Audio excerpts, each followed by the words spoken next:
오늘부터 부활절까지 복음이란 무엇인가라는 시리즈 설교를 새롭게 시작하려고 합니다.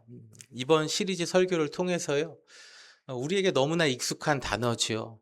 복음에 대해서 우리가 다시 한번 깊이 생각해 보고, 또 이 복음이 너무나 익숙해서 우리가 놓치고 있었던 것은 무엇이 있는지 다시 한번 생각해 보고요, 우리가 복음에 대해서 함께 말씀을 나누려고 합니다. 복음이 무엇인지 깊이 알아가는 시간이 되고, 또 복음이 너무나 익숙해서 놓치는 부분들을 다시 발견하며, 또 그 복음이 단순히 아는 데서 그치지 않고 나의 삶을 바뀌는 그 복음의 능력으로 살아가는 우리 모두가 되어지기를 축복합니다. 이 시간 잠시 먼저 제가 기도 잠깐 하고 말씀 전하도록 하겠습니다. 은혜로우신 하나님, 우리에게 복음을 주심을 감사합니다.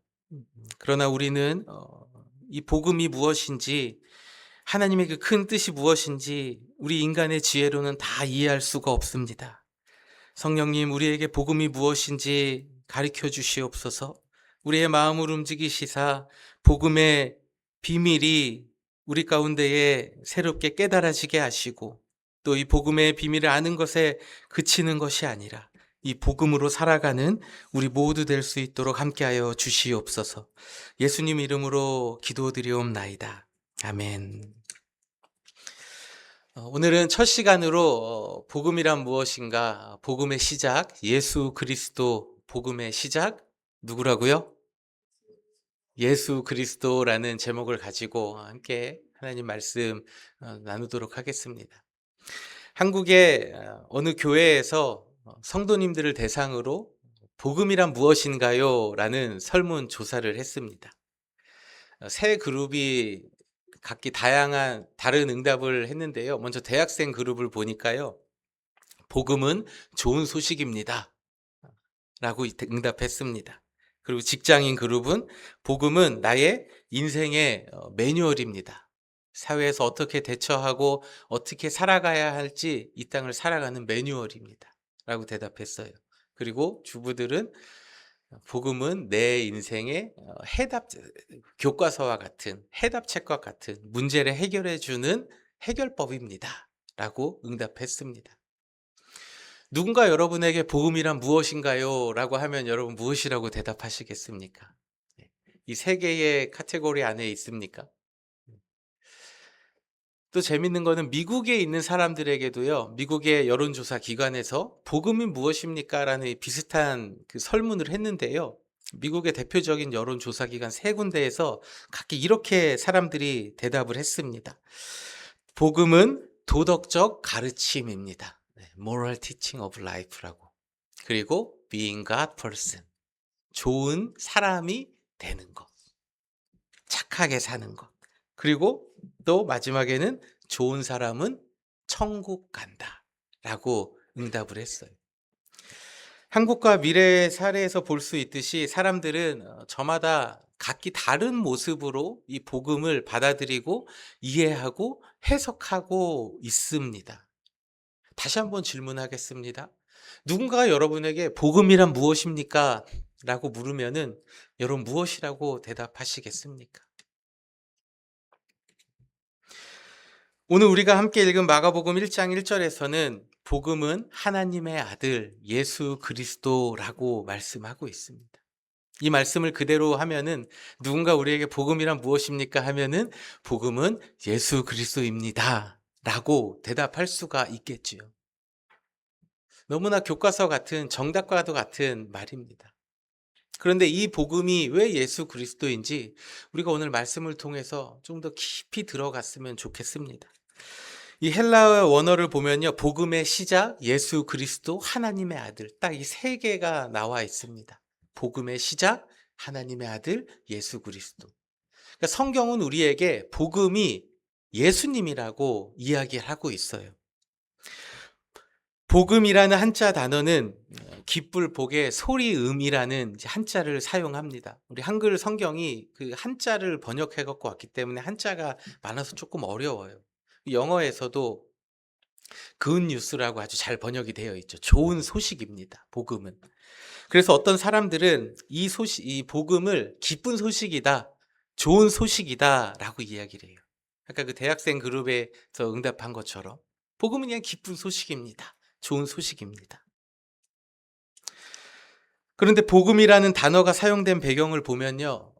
이 단어가 어떤 때 사용됐는지를 보면은 이 복음의 의미, 기쁜 소식의 의미가 우리에게 더 분명히 다가오는데요. 고대 그리스 사회에서는 이 단어가 사용될 때 전쟁에서 승리한 소식을 들고 온 전령들이 와서 외치던 소리였습니다. 기쁜 소식, 유앙겔리온, 기쁜 소식입니다. 그것은 우리가 전쟁에서 이겼다라는 소식이었어요. 여러분, 전쟁에서 이겼다는 소식이 왜 기쁜 소식이 되냐면요. 전쟁은 아주 끔찍한 겁니다. 우리는 전쟁을 경험해 보지 않았던 세대이기 때문에 이게 얼마나 끔찍한지 피부로 와닿지 못하는데요. 전쟁에서 패하면요, 지면요, 그 나라는 모든 것을 다 잃어버립니다. 침략자들이 와서 내가 가지고 있는 모든 것들을 다 빼앗아 가요. 살고 있는 집이며 재물이며 아내와 자식, 남편 다 그냥 흩어져야 돼요. 전쟁에서 진다는 것은요, 모든 것을 잃어버린다는 것을 의미했습니다. 반면에 전쟁에서 승리하면 어떻습니까? 이제 전리품 챙기러 가는 거예요. 신나는 거예요. 그래서 이 복음의 소식은요, 죽음과 생명의 경계의 그 사이에서 울려 퍼지는 소식이었습니다. 삶과 죽음이 갈리는 소식, 그 기쁜 소식이 바로 유앙겔리온, 복음이라는 단어를 사용했습니다. 로마 시대에 와서 이 단어는 이제 황제 숭배의 언어로 바뀌는데요. 기원전 9년에 오늘날의 터키의 프리에네라는 도시에 보면요, 그 한 비문이 발견이 되었습니다. 거기에 이렇게 적혀 있어요. 세상에 평화를 가져온 신의 아들 구세주의 탄생. 로마 황제 아우구스투누스. 로마의 초대 황제를 지냈던 그 아우구스티누스의 탄생이 이 세상의 복음이다라고 이야기를 하고 있어요. 사람들은 황제가 새로운 평화와 번영의 시대를 가지고 올 것이라고 믿었습니다.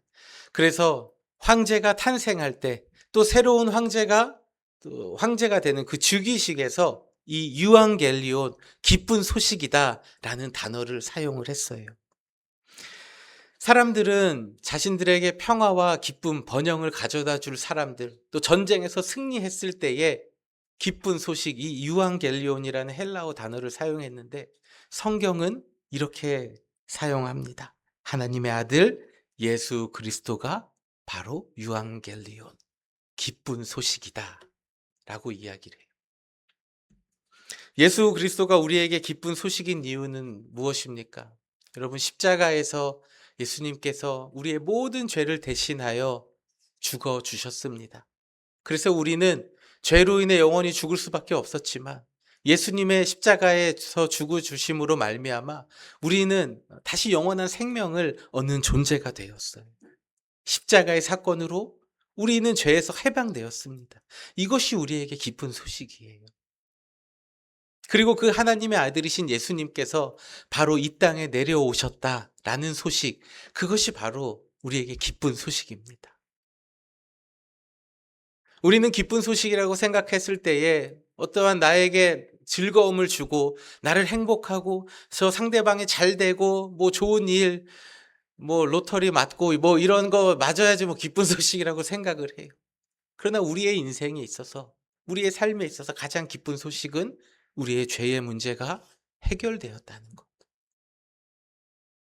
죄로 인해 영원히 죽을 수밖에 없었지만 이제 우리는 예수 그리스도를 믿음으로 그 죄의 문제를 해결받았다는 것. 그리고 그 죄의 문제를 해결해 주시기 위해서 예수 그리스도께서 이 땅에 내려오셨다라는 것.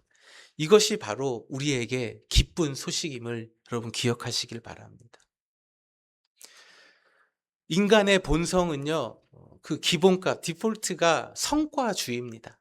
내가 무언가를 해야지 상대방이 기뻐할 것이고, 내가 무언가를 해야지 보람을 느껴요. 마찬가지로 우리가 무언가를 해야지 하나님께서 우리를 기뻐하실 거라고 생각합니다. 여러분, 이것은 복음이 아닙니다. 복음은 무엇입니까? 십자가에서 죽으신 그 예수님께서 나를 위해 이 땅에 내려오셨다라는 게 크게 복음의 기쁜 소식이에요. 그런데 우리 인간은요, 그 기본적인 본성의 성과주의를 따라서 내가 무언가 자꾸만 해야 될 것 같은 마음을 가집니다. 여러분, 이것은 복음이 아니라 종교입니다. 종교. 이 세상의 거의 대부분의 종교는요, 인간이 신에게 가는 것을 이야기합니다. 그래서 공로를 더 쌓아라, 수행을 더 해라, 네가 더 율법을 계명을 잘 지켜라, 선한 일을 해라, 기도를 열심히 해라, 봉사를 열심히 해라. 다 이런 것들을 요구합니다. 그러면은 하나님께서 신이 너를 기뻐할 거다. 그리고 너는 구원을 얻을 거다. 라고 이야기합니다. 그러나 진짜 복음은 우리에게 이런 무거운 짐을 지워주지 않습니다. 내가 너희의 죄를 십자가에서 짊어지기 위해 이 땅에 내려왔다. 이것이 바로 복음의 기쁜 소식입니다. 에베소서 2장 8절에 9절에서는 이렇게 말합니다. 너희는 그 은혜에 의하여 믿음으로 말미암아 구원을 받았으니 이것은 너희에게 난 것이 아니요 하나님의 선물이라. 행위에서 난 것이 아니니 이는 누구든지 자랑하지 못하게 함이라. 아멘. 복음은 우리에게 너는 아무것도 할 수 없는 존재다라고 이야기를 합니다. 복음은 우리에게 무엇을 해서 복음을 갖기 위해서 어떠한 노력을 해야 된다라고 말하지 않습니다. 하나님께서 우리를 위해 모든 것을 다 하셨다. 하나님께서 다 이루셨습니다. 예수님께서 다 이루셨습니다를 이야기를 합니다. 종교는 끊임없이 우리에게 행하라, 이렇게 하라라는 것을 요구하지만 하나님께서 우리에게 주신 복음은 이미 다 이루었다라고 선포되어졌습니다. 그래서 복음주의 설교자 존 스토트는 그의 책 The Cross of Christ에서 이렇게 이야기했습니다.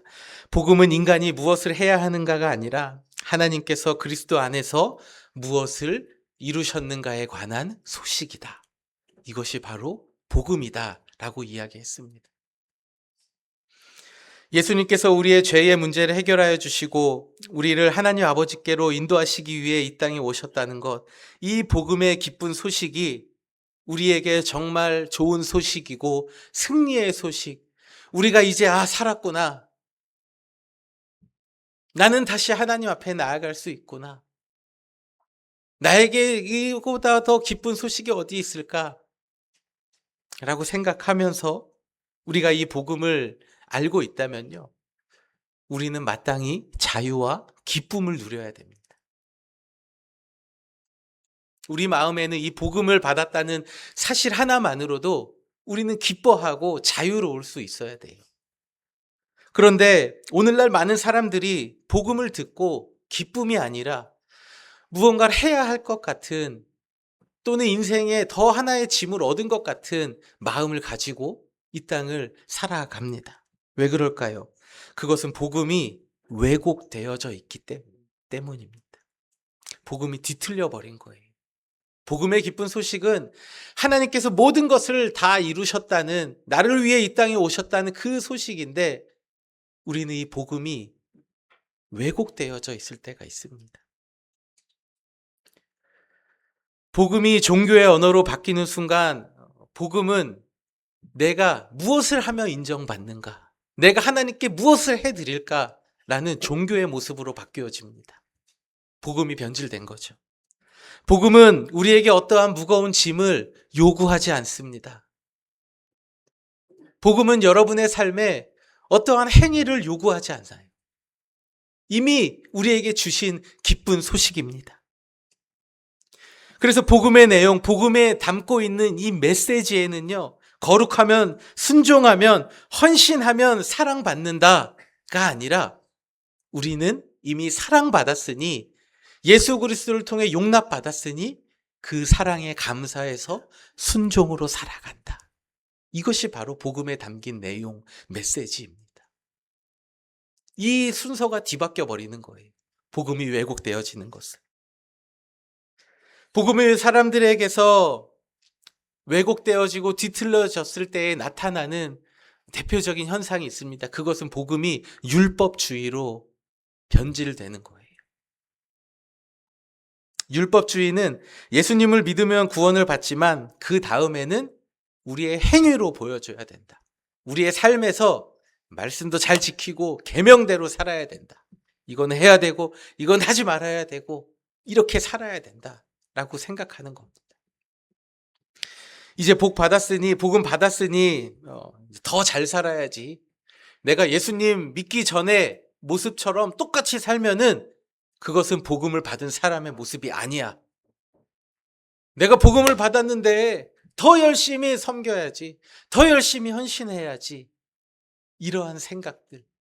이런 생각들은 모두 다 위험한 율법주의, 비슷한 복음인 것 같으나 공로주의, 율법주의로 초점이 옮겨간 겁니다. 복음의 기쁜 소식이 이미 하나님께서 다 이루신 것인데 내가 잘해야지, 내가 무언가를 해드려야지 하나님이 나를 더 사랑하실 거야 라는 믿음으로 변질되는 거예요. 그래서 하나님의 열심이 아니라 나의 열심이 됩니다. 그래서 그 열심이 다른 사람을 비난하고요, 손가락질하고요, 이렇게 해야 돼, 이렇게도 못해, 예수님 믿는 사람 맞아? 그렇다고도 당신이 예수님 사랑한다고 말할 수 있어? 이렇게 얘기하는 상대방을 정죄하는 도구가 되는 것입니다. 그때부터 복음은 나를 살리는 소식이 아니에요. 나를 옥죄는 소식입니다. 나를 무겁게 내 삶을 짓누르는 무거운 짐이 되는 것입니다. 그리고 이 복음이 이렇게 왜곡될 때 나타나는 가장 비극적인 현상이 있어요. 그것은 복음의 기쁨을 상실한다, 잃어버린다라는 것입니다. 하나님은 내가 다 이루었다 말씀하시는데 우리는 자꾸만 내가 이만큼 했으니 하나님 나를 봐주십시오, 나 잘하고 있지요 라고는 모습으로 계속 나가면요, 우리의 삶에서 우리의 신앙생활, 예배 드리는 것은요 의무가 돼요. 의무가. 봉사는요 찜찜해서 하는 거가 되고, 기도도 형식적으로 해야 되니까 해야 된다, 자꾸만 스스로에게 무거운 짐을 짊어집니다. 하나님 앞에 나아가 예배 드리는 게 기쁨이 아니라 나를 위해 십자가에 죽어주신 예수님을 위해 나는 무엇을 드릴까, 그 사랑하는 마음으로 봉사하는 것이 아니라 우리는 다 우리의 행위대로 봉사를, 기도를, 예배를 다 바꾸어져 가요. 그러다 보면요 이것이 우리의 삶에 복음이 주는 기쁨을 다 뺏어가는 거예요. 내가 언제까지 이렇게 봉사해야 되나? 내가 언제까지 이렇게 의무적으로 기쁨도 없는데 예배를 드려야 되나? 내가 기도해야 하는데 뭐 기도해도 하나님 응답하시지 않는 것 같고, 뭐 이렇게 기도하는 게 무슨 의미가 있는가?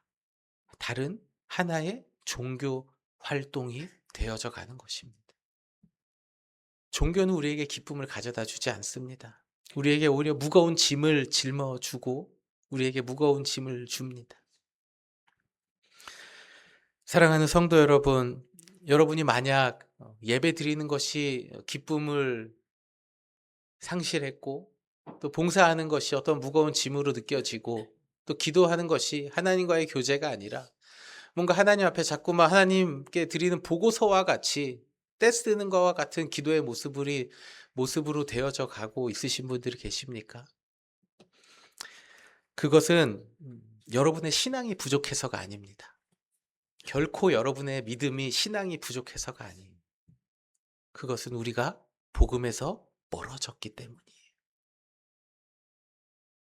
교회에 오래 다니면 다닐수록 기쁨이 더해져야 하는데 기쁨이 사라진 분들, 그것은 여러분들의 믿음이 잘못된 게 아니라 복음에서 멀어져서, 복음이 왜곡되어져 있기 때문입니다.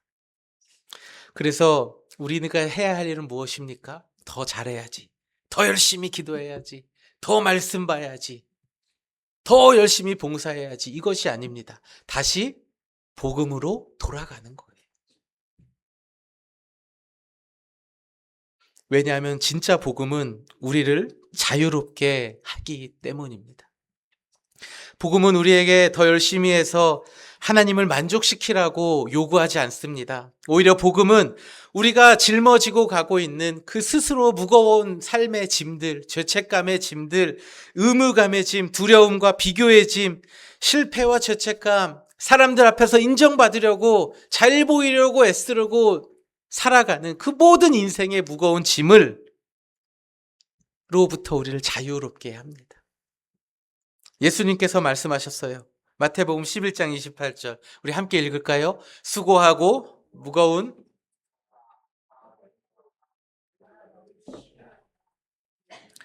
복음이신 예수님께서는 우리에게 이거 해라 저거 해라 말씀하지 않으셨습니다. 우리에게 내게로 와서 쉬어라. 수고했지, 무거운 짐 지고 있지, 내게 와서 쉬어라 라고 말씀하십니다. 복음이 없을 때 인간의 정체성은 끊임없이 흔들립니다. 잘하면 올라가고 못하면 내려갑니다. 하나님이 나를 어떻게 보실까? 다른 사람들은 나를 어떻게 볼까? 끊임없이 우리의 인간의 본성에 의해서 복음을 해석을 합니다.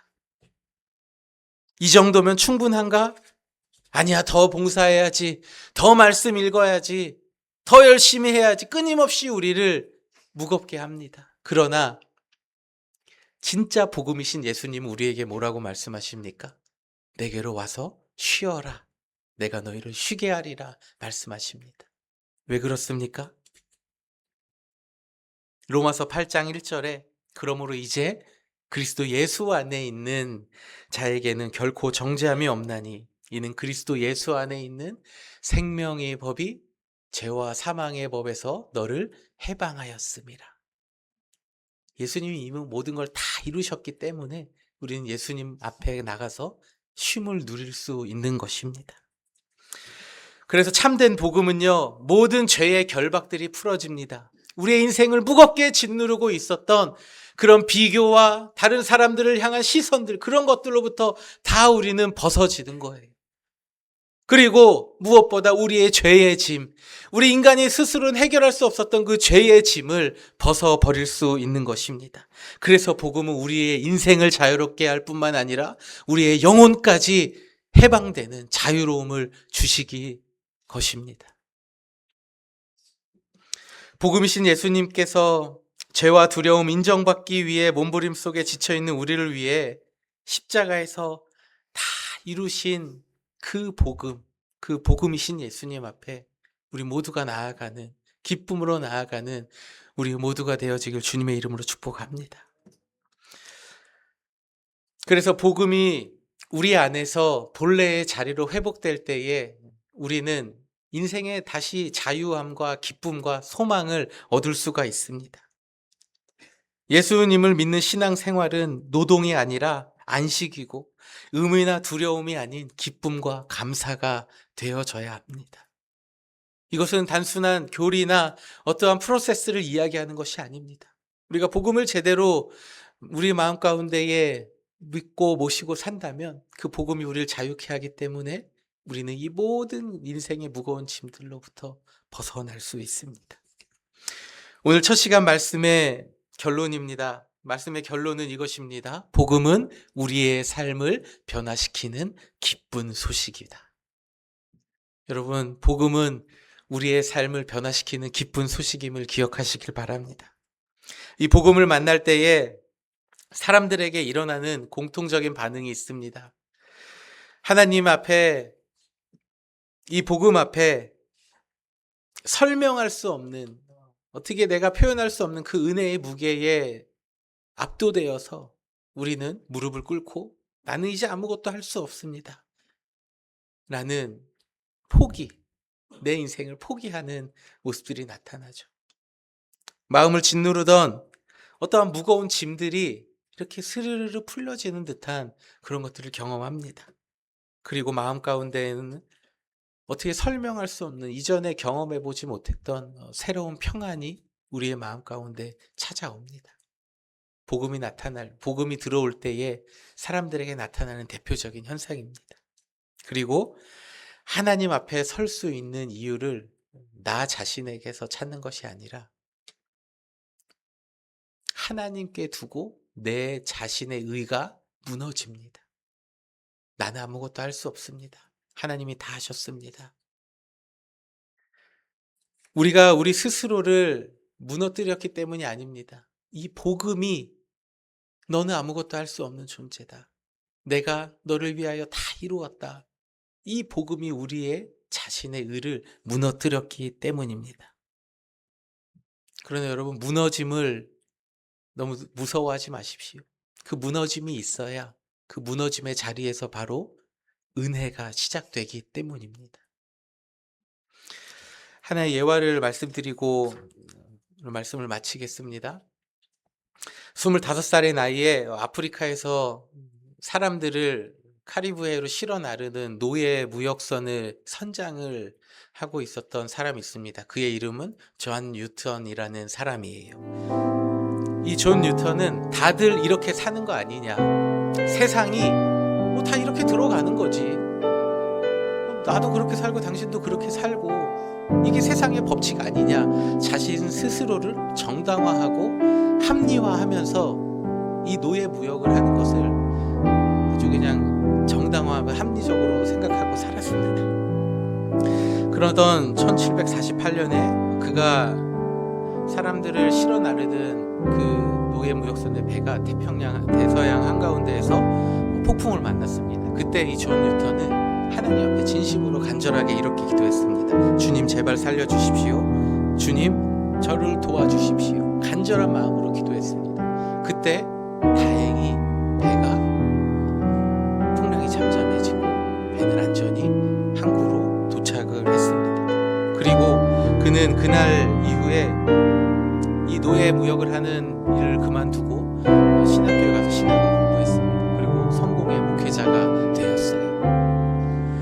그리고 1772년 자신의 삶을 돌아보며 그는 이렇게 적었습니다. 나는 큰 죄인이었으나 그리스도는 위대한 구주이시다. 이 고백이 우리가 잘 알고 있는 그 어메이징 그레이스라는 나 같은 죄인 살리신 이 찬양의 글입니다. 배경이 된 글이에요. 자신에게 베풀어주신 하나님의 은혜가 너무 감사하고 나 같은 죄인 살려주셨다는 그 고백에 우리가 알고 있는 아름다운 찬양의 가사가 됐는데, 이뿐만 아니라 더 나아가서 이 존 뉴턴이 자신의 모습을 회개하며 쓴 이 작사, 글, 이 설교를 보면서 당시 노예제 폐지의 정치적으로 중심이었던 인물 윌리엄 밀버포스라는 사람에게 큰 영감을 주었습니다. 그리고 그가 끝까지 이 영국의 노예제를 폐지할 수 있도록 그의 곁에서 존 뉴턴이 힘이 되어줬어요. 그 결과 영국은 노예 제도를 폐지를 하게 되었죠. 여러분, 바로 이것이 복음의 능력입니다. 복음은요, 개인의 삶을 변화시켜요. 더 나아가 그가 속해 있는 공동체, 세상까지 바뀌어 버립니다. 이 얼마나 놀라운 복음의 능력입니까? 우리는 이 복음을 다시 붙잡아야 합니다. 이 복음의 능력이 우리의 삶을 변화시키고 그 변화가 우리의 가정과 공동체, 여러분이 있는 그 모든 자리까지 흘러가기를 주님의 이름으로 축복합니다. 우리 시간에 먼저 좀 자리에서 일어나서 기도했으면 좋겠는데요. 우리 오늘 결단의 찬양, 고백의 찬양하기 전에 하나님 앞에 기도합시다. 먼저 기도할 때 주님, 나의 의를 내려놓고 복음으로 돌아가게 하옵소서. 복음의 기쁨을 회복하게 하옵소서. 복음의 능력으로 자유와 해방을 하게 하옵소서. 예수님을 잘 모르시는 분들도 그 자리에서 내가 예수님을 믿어보고 싶습니다, 예수 그리스도를 나의 구주로 믿고 살게 하옵소서. 이렇게 함께 우리 앞에 있는 기도 제목을 가지고 시간 하나님 앞에 기도하겠습니다. 사랑과 은혜가 많으신 아버지 하나님, 오늘도 우리에게 복음을 알려주시고 감사를 드립니다. 하나님께서 주시는 우리의 메시지,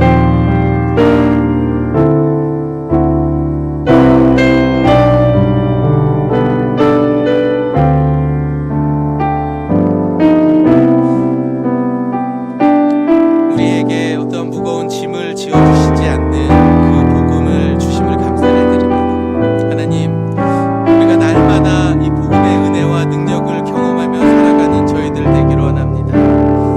안에서, 이 복음 안에서 참된 쉼을 누리며 주님이 주시는 그 은혜 가운데에서 살아가는 저희들 되게 하여 주시옵소서. 하나님께서 주시는 이 복음이 우리의 삶의 능력으로 나타나서 우리의 신앙이, 우리의 믿음이 점점 더 무거워지는 것이 아니라 날마다 복음의 능력을 경험하며 복음이 주시는 자유 안에서 기쁨을 누리며 살아가는 저희들 되게 하여 주시옵소서. 하나님의 그 크신 은혜와 사랑이 이 복음에 담겨져 있사오니 날마다 기도할 때마다 이 복음의 비밀을 깨닫게 하시고 이 복음의 능력이 우리의 삶에 깨달아지고 경험되어지는 저희들 될 수 있도록 함께하여 주시옵소서. 은혜로우신 하나님, 오늘 우리에게 다시 복음을 들려주시니 감사합니다. 우리가 하나님께 나아간 것이 아니요 하나님께서 우리에게 오신 이 기쁜 복음의 소식에 감사하며 기뻐하는 저희들 되게 하여 주시옵소서. 나의 의에 머물러 있었던, 복음이 변질된 자리에서 있었던 우리의 모습이 있다면 다시 복음으로 돌아가 예수 그리스도를 통해 주신 복음의 기쁨을 회복하기 원합니다. 율법의 무거운 짐에서 해방시켜 주시옵소서. 눌린 자를 자유케 하여 주시옵소서. 삶의 인생의 모든 수고의 짐을 지고 가는 사람들을 이게 복음의 능력을 다시 경험케 하여 주시옵소서. 예수 그리스도를 나의 구주로 믿고 이 놀라운 복음의 자유 안에서 살아가길 원합니다. 이 믿음조차도 하나님의 선물임을 고백하오니 복음이신 예수 그리스도를 믿는 믿음을 날마다 더하여 주시옵소서. 그리하여 저들의 영혼이 자유로워지고 마음의 짐을 내려놓으며 참된 쉼과 자유를 복음 안에서 날마다 누리게 하여 주시옵소서. 살아계신 우리 주 예수 그리스도의 이름으로 기도드리옵나이다. 아멘.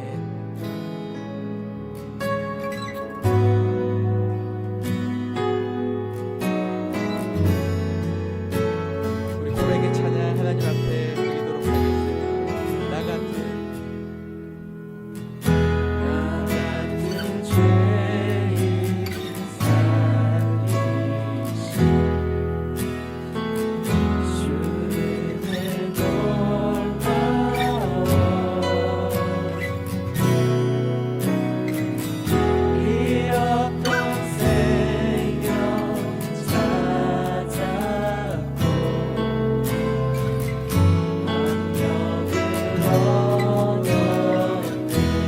한 번 더 고백합니다. 나 같은 죄인 살리신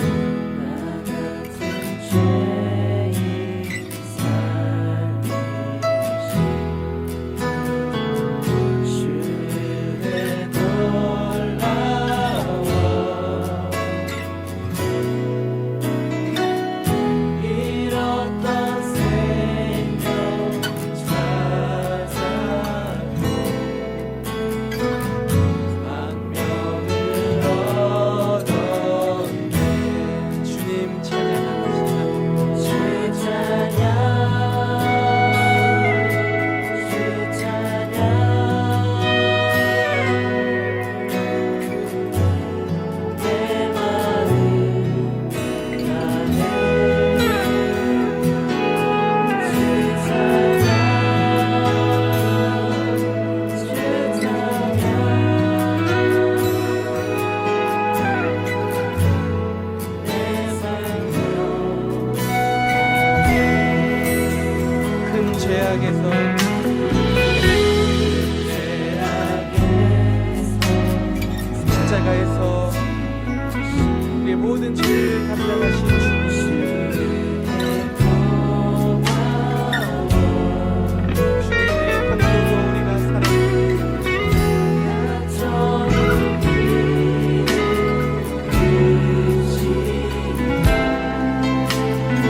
이제는 우리 주 예수 그리스도의 은혜와 하나님 아버지의 측량할 수 없는 사랑과 성령님의 감화 감동 교통 역사 인도하심이 우리를 자유케 하고 우리에게 참된 기쁨의 소식을 주시기 위하여 이 땅에 오신 예수 그리스도, 그 복음을 붙들고 살아가기를 다짐하는 이 자리에 머리 숙인 모든 성도들 한 사람 한 사람 머리 위에 저들의 삶과 가정과 사랑하는 자녀들의 삶 위에 이제로부터 영원토록 함께 하시기를 간절히 축원하옵나이다. 아멘.